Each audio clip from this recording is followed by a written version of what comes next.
Esse corte é o oferecimento da Bet Nacional, a Bet dos brasileiros. Os jogadores negros do Fluminense precisavam passar pó de arroz na pele para esconderem a raça, certo?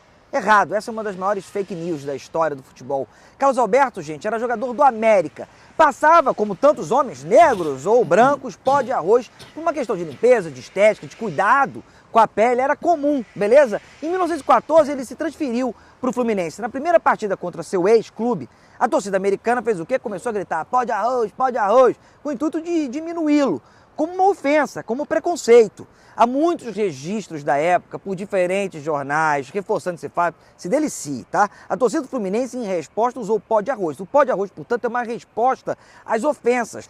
Esse enfrentamento do preconceito vale com o berro da torcida ou com pó de arroz. Curtiu o vídeo? Compartilha o Tá na História. Valeu!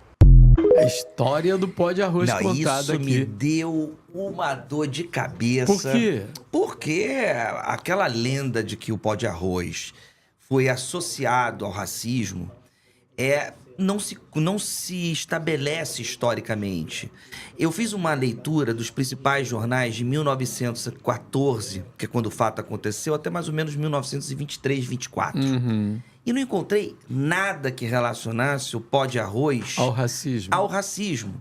O Marcos de Mendonça, goleiro do Fluminense, goleiro da seleção brasileira, primeiro goleiro, depois foi presidente do Fluminense, casado com a Amélia, uma importante mulher na luta pelos direitos femininos.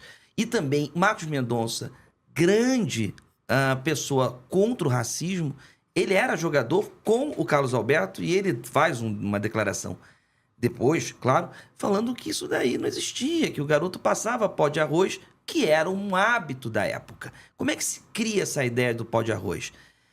Aí você vai conhecer.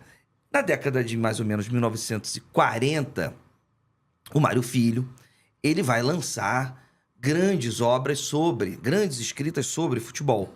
E uma delas vai repetir ou vai eternizar essa lenda, que obviamente não acontece, porque nenhum jornalista, nenhum escritor, ninguém na imprensa, naquele período de 1914, tínhamos muitas pessoas que já estavam ligadas a esse tema, até porque ou eram filhos da luta contra a escravidão. Ninguém escreveu.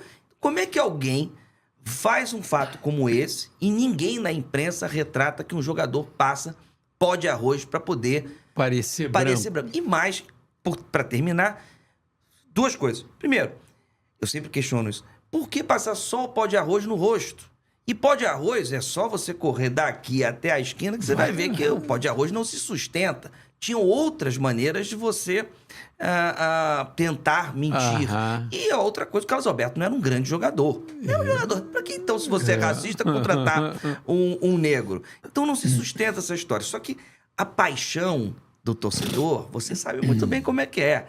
Ela acaba cegando muitas das vezes. Verdade. Mas o meu papel como historiador... Agora,